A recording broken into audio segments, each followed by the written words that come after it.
ഈ പ്രയത്നവും വൃദ്ധാവായി പോയി. ഞാൻ വേറൊരു പദ്ധതി ശ്രമിച്ചു നോക്കും.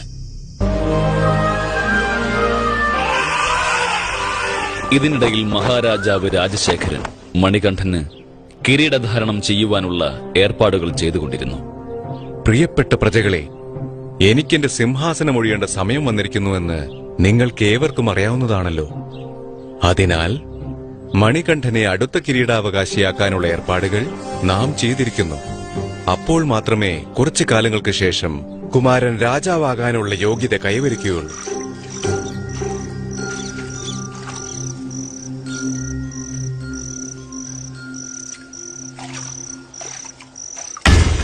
ഇതാണ് ശരിയായ സന്ദർഭം എന്ന് മനസ്സിലാക്കിയ മന്ത്രി മഹാരാജ്ഞിയെ തനിച്ചു കാണാൻ തീരുമാനിച്ചു.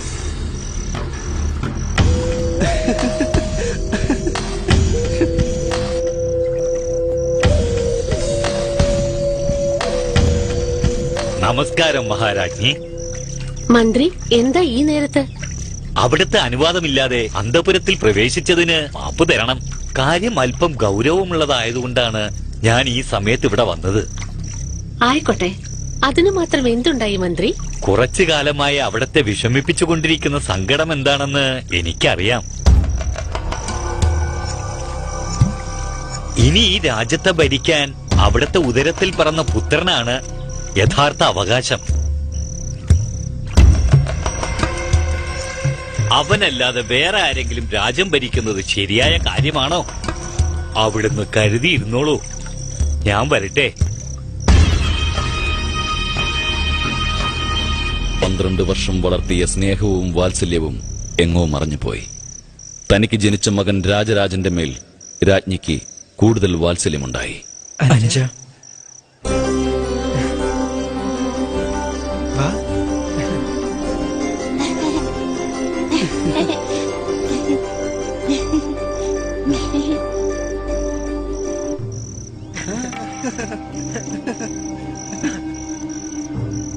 അയ്യപ്പൻ മഹാരാജാവായാൽ പന്തളവാസികൾ എന്നെക്കുറിച്ച് എന്തു പറയും? സ്വന്തം മകൻ ജീവനോടെ ഇരിക്കുമ്പോൾ വളർത്തുമകനെ സിംഹാസനത്തിൽ ഉപവിഷ്ടനാക്കിയെന്ന് എല്ലാവരും എന്നെ പഴിക്കില്ലേ? അവരെല്ലാവരും എന്നെ കളിയാക്കില്ലേ?